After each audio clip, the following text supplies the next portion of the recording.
दोस्तों, आपने दुनिया में बहुत सारी चीजें देखी होंगी, बहुत सारी चीजें बनती देखी होंगी, बहुत सारी चीजें बिगड़ते हुए देखी होंगी। परंतु क्या आप भी ये मानते हैं कि कई बार किसी चीज को बेहतर बनाने के लिए, अपने रहने लायक बनाने के लिए उसे बिगाड़ना पड़ता है, यानी कि उसको ध्वस्त करना पड़ता है। जैसे कि आपका पुराना मकान, जब आप उसे और बेहतर बनाने की कोशिश करते हैं तो आपको पुराने मकान को तोड़ना पड़ता है और तोड़ने के बाद एक नया मकान बनाते हैं, एक नई नींव रखते हैं और एक बार फिर से नया मकान बना लेते हैं जिसमें आप रहना पसंद करते हैं। लेकिन ऐसा ही चीज आपने बहुत सारी देखी होंगी। जब तक दर्जी कैंची नहीं चलाएगा, कपड़े को मूल अवस्था से ध्वस्त नहीं करेगा, तब तक वो आपके कपड़े नहीं बना सकता। वैसे ही जब तक कारीगर की हथौड़ी ईंट पर नहीं चलेगी, जब तक कोई लोहार लोहे की शक्ल नहीं बिगाड़ेगा, उसका शेप नहीं बदलेगा, तो उससे नई चीज नहीं बना सकता, नया औजार नहीं बना सकता। वैसे ही सुनार जब तक सोने की मूल अवस्था को तोड़कर उसे जोड़ने लायक नहीं बनाता, तब तक उसके गहने नहीं बन सकते। परंतु ये तो हो गई छोटी छोटी चीजों की बात है। परंतु क्या हम किसी वर्तमान दुनिया को उजाड़कर उसको ध्वस्त करके एक नई दुनिया बना सकते हैं? ये दोस्तों, हम बात कर रहे हैं मंगल ग्रह की। क्या हम मंगल ग्रह को और भी ज्यादा बर्बाद करके उसे रहने लायक बना सकते हैं? क्या ऐसा पॉसिबल है?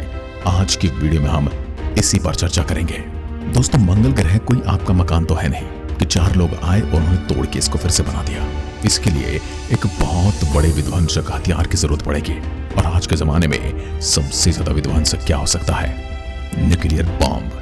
तो क्या हम न्यूक्लियर बॉम्ब की वजह से, न्यूक्लियर बॉम्ब का सहारा लेकर मंगल को और ज्यादा बर्बाद कर सकते हैं और फिर उसे और अच्छा रहने लायक बना सकते हैं? हो सकता है कि हम ऐसा कर पाएं, या ये सही है या गलत, ये हम वीडियो के अंत में जानेंगे। वर्तमान समय में हमारी दुनिया global warming, pollution, nuclear war और न जाने कैसी कैसी समस्याओं से जूझ रही है और कभी कभी तो ऐसा लगता है कि आने वाले कुछ हजार सालों में यहाँ पर जीवन समाप्त हो जाएगा। ऐसी परिस्थिति में एक बेहद ही बड़ा सा सवाल यह है कि क्या मानव प्रजाति आने वाले करीब 200 सालों तक पृथ्वी पर अपना अस्तित्व बचाए रख पाएगी या नहीं? और अगर अस्तित्व यहाँ बचाकर नहीं रख पाएगी तो कहाँ जाएगी? और ऐसी परिस्थिति में हमें हमारे सौरमंडल के दूसरे ग्रहों या उनके चंद्रमाओं पर बसना पड़ेगा, तो क्या वो बसने लायक हैं? क्या उन्हें बसने लायक बनाया जा सकता है? ऐसी स्थिति में हमारा पड़ोसी मंगल ग्रह इस रेस में सबसे आगे नजर आता है, जहां भविष्य में मानव बस्तियां बसाई जा सकती हैं। पर क्या हो अगर हम पूरे मंगल ग्रह को जीने लायक बना सकें, यानी उसे ट्रांसफॉर्म या टेराफॉर्म कर सकें, जिसके लिए वैज्ञानिक एक न्यूकिंग मार्स के आइडिया पर भी विचार कर रहे हैं, यानी मार्स को ध्वस्त करने का विचार बना रहे हैं, जिसके अंतर्गत वैज्ञानिक मंगल ग्रह के ऊपर कई परमाणु बम फोड़कर उसे धीरे धीरे रहने लायक बना सकते हैं। पर यह कॉन्सेप्ट है क्या और यह कैसे काम करता है, ये सब जानेंगे हम आज के इस वीडियो में। सबसे पहले हम बात करेंगे क्या मनुष्य का भविष्य सेफ है इस धरती पर? मंगल ग्रह क्या हो सकता है हमारा अगला ठिकाना? मंगल ग्रह को टेराफॉर्म करने का सुझाव किसने दिया और क्या ऐसा करना संभव है? इस तकनीक के पीछे खतरे क्या क्या हैं? क्या इस तकनीक से चीजें बद से बदतर भी हो सकती हैं या फिर बेहतर ही हो सकती हैं? हम इंसानों के लिए सबसे डरावना भविष्य वह होगा जिस दिन मानव सभ्यता के ही खात्मे हो जाने की कल्पना की जाती है। यानी कि जब हम ये कल्पना करते हैं कि आखिरी मानव इस दुनिया पर कैसा होगा, तो हम समझ जाते हैं कि हम पृथ्वी के सबसे बुरे समय की बात कर रहे हैं। ये कल्पनाएं निराधार नहीं है। ये मानव जाति, जलवायु परिवर्तन, परमाणु युद्ध, जैव विविधता का विनाश, ओजोन परत में सुराख, जनसंख्या में बेतहाशा बढ़ोतरी आदि समस्याओं के अलावा आसमानी खतरों जैसे कि मेट्रोइड से टकरा जाने के जानलेवा खतरों का सामना कर रही है। मेट्रोइड से आपको याद आ ही गया होगा कि मेट्रोइड की वर्षा ने ही यहाँ पर बड़े बड़े डायनासोर का खात्मा कर दिया। तो इंसान तो चीज ही क्या है? 20वीं शताब्दी तक हम सोचते थे कि हम बहुत सुरक्षित जगह पर रहते हैं, लेकिन अब स्थिति पूरी तरह से बदल चुकी है। मानव जाति के लुप्त होने के खतरे चिंताजनक रूप से बहुत अधिक और बहुत गहरे होते जा रहे हैं। महान वैज्ञानिक स्टीफन हॉकिंग कह चुके हैं कि महज 200 वर्षों के भीतर मानव जाति का अस्तित्व हमेशा के लिए खत्म हो सकता है और इस संकट का केवल एक ही समाधान कि हम अंतरिक्ष में मानव कॉलोनियां बसाएं, यानी कि पृथ्वी के बाहर कुछ ऐसा करें जहां पर इंसान रह सके। इधर हाल के वर्षों में हुए रिसर्च से ये पता चला है कि भविष्य में हम पृथ्वीवासी द्वारा स्पेस कॉलोनीज बनाने के लिए सबसे उपयुक्त जगह हमारा पड़ोसी ग्रह मंगल हो सकता है। मंगल ग्रह और पृथ्वी में अनेक समानताएं हैं। हालांकि मंगल एक बेहद ड्राई और कोल्ड ग्रह है, लेकिन इसमें वो तमाम तत्व मौजूद है जो इसे जीवन के अनुकूल बनाने में सक्षम है, जैसे कि पानी, कार्बन डाइऑक्साइड, नाइट्रोजन इत्यादि। हालांकि पृथ्वी का जुड़वा समझे जाने वाले शुक्र ग्रह की आंतरिक संरचना पृथ्वी से बहुत मिलती जुलती है, लेकिन जब बात जीवन योग्य परिस्थिति की हो तब मंगल ग्रह अनोखे रूप से सबसे उपयुक्त ग्रह है।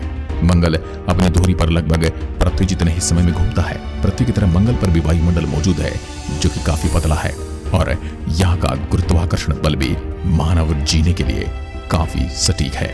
लेकिन इन समानताओं के साथ कुछ विषमताएं भी हैं जो कि बहुत बड़ा विषमताओं में से एक है। यहाँ पर वायुमंडल का न होना, जो कि मंगल को मानव के लिए स्पेस कॉलोनीज में तब्दील करने में बड़ी चुनौती पेश करती है। मंगल पर न तो वायु पर्याप्त है और न ही सूरज की रोशनी। वहां का अधिकतम तापमान अंटार्कटिका के न्यूनतम तापमान के लगभग बराबर है। इसका वायुमंडल काफी पतला है, जिसके कारण हानिकारक सोलर रेडिएशन मंगल की सतह पर सीधे धावा बोलते हैं। 95% कार्बन डाइऑक्साइड से बना इसका वायुमंडल हमारे लिए दम घुटने वाला साबित हो सकता है, क्योंकि इतनी ज्यादा कार्बन डाइऑक्साइड को कंज्यूम करने के लिए वहां पर पेड़ नहीं है। वैज्ञानिकों का मानना है कि मंगल ग्रह के परिवेश को पृथ्वी जैसा बनाना संभव है। मंगल ग्रह को टेराफॉर्म करने के लिए वैज्ञानिकों ने कई तरकीबें सुझाई हैं। भले ये कल्पना रोमांचक लगती हो, मगर टेराफॉर्मिंग आसान नहीं है, जिसके साथ अनेक तकनीकी, बजट और पर्यावरण से जुड़ी समस्याएं मौजूद हैं। इससे जुड़ा एक सुझाव मशहूर बिलियनियर और स्पेसएक्स के मालिक, अभी तो एक्स यानी ट्विटर के मालिक एलन मस्क ने दिया है। स्पेसएक्स एक ऐसी कंपनी है जो मंगल ग्रह पर पहुंचने और वहां कॉलोनी बसाने के मामले में दूसरे देशों की स्पेस एजेंसीज जैसे कि नासा, ईसा, जेक्सा और इसरो से काफी ज्यादा आगे का सोचती है।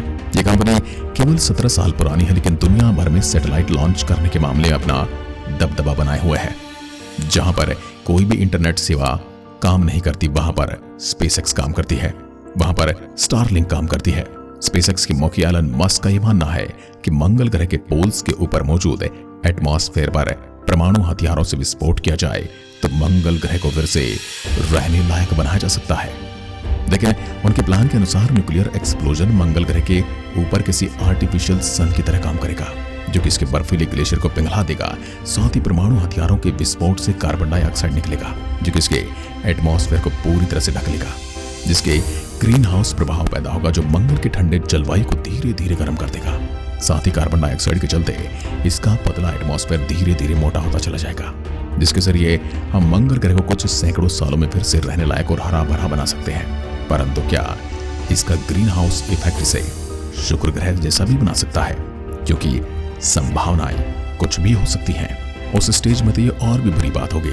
जिस मंगल पर आज हम रिसर्च कर पा रहे हैं, शायद वहां पर कदम भी न रख पाए। पर इस तकनीक में काफी पैसा खर्च होगा और साथ ही इसमें रिस्क बहुत बड़ा है, क्योंकि अगर ये सही तरीके से काम करती है तो इसको रहने लायक बनाया जा सकता है, और अगर ये दूसरे तरीके से काम करती है तो ये शुक्र की तरह उबलता हुआ एक ग्रह बनकर रह जाएगा।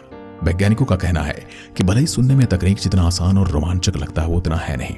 कुछ वैज्ञानिकों के अनुसार मंगल पर परमाणु हथियारों के विस्फोट से वहां का वातावरण बहुत ठंडा हो सकता है, जिसकी वजह से वहां का तापमान गर्म होने के बजाय और ठंडा हो सकता है। परमाणु हथियार के उपयोग से राख और धूल की चादर मंगल ग्रह को ढक लेगी, जिससे मंगल के औसत तापमान में भारी गिरावट आ जाएगी और वह न्यूक्लियर विंटर शुरू हो जाएगा।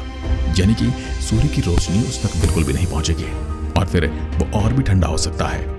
और सबसे बड़ी चुनौती तो यह है कि इतना सारा परमाणु रसायन वहां पर पहुंचेगा कैसे, और वो काम कैसे करेगा, उसे विस्फोट कैसे किया जाएगा।